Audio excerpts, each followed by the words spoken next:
હમણાં થોડાક એપિસોડ પહેલાં અમે તન્મયભાઈ વેકરિયા અને નિર્મલભાઈ સોની સાથે 2 પોડકાસ્ટ શૂટ કર્યા. અરે વાહ, શું વાત છે. તો એમણે જે દિલીપ સર સાથેનો અમને એક્સપિરિયન્સ કીધો કે જે ડાયલોગ્સ હોય ને એને જે ઇમ્પ્રૂવ કરે પોતાની રીતે, કે એમનું લેવલ જ કંઈક અલગ છે, કે આપણે એ લેવલ મેચ જ ના કરી શકીએ. સાચી વાત છે. કે એ લેવલનું એમનું કામ છે, એ લેવલનું એમનું ડેડિકેશન છે. કે and it comes with experience ને રાધર. મતલબ દિલીપ સર છે, સિદ્ધાર્થ સર છે, જેટલા પણ બધા એક્સપિરિયન્સ લાઈક જેમણે પ્લેસ કર્યા છે, જેમણે લાઈક સ્ટેજ શોઝ કર્યા છે, હજાર શોઝ કરેલા હોય અને એમને દરેક જાતની ઓડિયન્સનો અનુભવ હોય, એમને ખબર છે કે ઓડિયન્સને શું ગમશે. એ ખાલી આમ વિચારશે ને કે આ ગમશે કે નહીં ગમે, એટલું વિચારીને એમને ખબર છે કે હા ઓડિયન્સને ગમશે કે નહીં ગમે. સો દે વિન ઓવર ધેર યાર. મતલબ કારણ કે એ લોકો એટલા શોઝ કર્યા છે ભાઈ. Dilip sir has done like 27-28 વર્ષ એમણે પ્લેસ કર્યા છે, ફિલ્મ્સ કરી છે, અને આફ્ટર ધેટ તારક સરનું એક્સપિરિયન્સ તો કેટલું હ્યુજ છે. ઇન્સ્ટિટ્યુશન જ છે, સેલ્ફોની ઇન્સ્ટિટ્યુશન છે. તો એમની સાથે કામ કરવાનો એક્સપિરિયન્સ તમારો કેવો રહ્યો? કારણ કે હું એટલે પૂછું છું કે જે તમે 10-11 વર્ષ જે તમે તારકમાં જે પસાર કર્યા, એમાં તમારા સૌથી વધારે શૂટ એમની સાથે હશે. હા, બરાબર. કારણ કે એક ફેમિલી જેવું હતું. એટલે સી એક્સપિરિયન્સ બધા જ જોડે બહુ બ્રિલિયન્ટ રહ્યો છે. બધા જ વ્યક્તિ જેટલા તમને દેખાય છે તારકમાં, they all come from a very great background. એવું નથી કે Tarak is their first or second or third show. એ લોકો એમના વર્ષો એટલે યંગ એજથી એ લોકો કામ કરીને એક સ્ટેજ સુધી પહોંચ્યા છે, અને ત્યારે તમે એમને તારકમાં એક અલગ કિરદારમાં જોયા અને એ કેરેક્ટર ક્લિક થયો છે લોકો સમક્ષ. પણ ઇવન દાદાજી, અગર તમને ના ખબર હોય તો FIRમાં એ પ્લે કરતા હતા, અને FIRમાં બહુ જ ગજબ કોમેડી, સ્લેપસ્ટિક્સ કોમેડી એ કરતા હતા. તો એટલે each and every person has a brilliant background.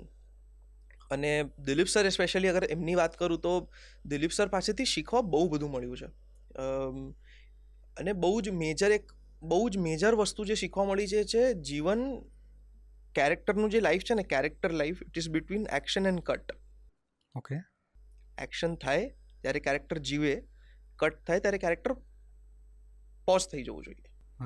Cut પછી એ કેરેક્ટરમાં તમે હો, no, that is not the right way. એ સર પાસેથી શીખ્યા છે કે સર એકદમ જ જે આપણે ઘણી વાર જોયું સર એકદમ હાઈપર ઓલું રિએક્શન આપતા હોય, આમ કહીને એક રિએક્શન આપે, જેમ કટ બોલે એમ સર પાસે નોર્મલ થઈ જાય.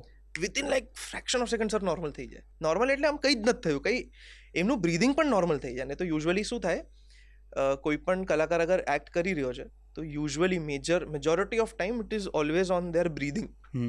કે બ્રીધ કઈ રીતે ચાલી રહ્યું છે. અગર હાઈપર છે તો હાઈપરમાં બ્રીધ વધી જશે, બ્રીધિંગ એની પેસ વધી જશે. પણ સરનું તરત જ કટ બોલ એટલે તરત નોર્મલ થઈ જાય. એટલે આટલાકડી આમ આવી સ્મોલ થિંગ્સ સર પાસેથી, બીજા બધા જ કલાકારો પાસેથી બહુ બધી શીખવા મળી છે. મંદાર અંકલ ભીડેનું જે કેરેક્ટર પ્લે કરે છે, એમના પાસેથી સ્પોન્ટેનિયસ કેવી રીતે રહેવું એ શીખવા મળ્યું. પછી દાદાજી પાસેથી how do you act when you have more 4 મહારથીઝ ઇન ફ્રન્ટ ઓફ યુ, એ શીખવા મળ્યું. સાચી વાત છે. તારકમાં બહુ બધા ફિલ્મ સ્ટાર્સ આવતા. શાહરૂખ ખાન છે, પછી અજય દેવગન છે, અમિતાભ સર આવી ગયા, સલમાન ખાન આવી ગયા. ભાઈ યુ વોન્ટ બિલીવ, બટ એ લોકો જ્યારે સેટ પર આવે ને તો એ લોકોનું ઓરા છે કે આજુબાજુનું જે એટમોસ્ફિયર હોય એવું ગરમ હોય ને કે આમ તમે આમ અધધ થઈ જાઓ ભાઈ. તમે ક્યાંક હવે તમારી ઘરે પિન ક્યાંય અટકી ગઈ તો અટકી જ ગઈ ભાઈ, એ પછી હલશે નહીં ત્યાંથી, એવું થઈ જાય. Because you are so mesmerised by just looking at them કે અરે દે આર યોર. બટ એ જ વસ્તુ દાદાજીએ સમજાવ્યું કે આ બધું ના હોય બકા. તું સેટ પર છે, you are an actor also. તું પણ એક કલાકાર છે, તારા સામે પણ કેમેરો છે, તે પણ મેકઅપ લગાડ્યું છે. You are an actor first, then everything else. So behave an actor first. See આ બધી નાની વસ્તુઓ છે જે શીખવાડવામાં આવી છે યાર.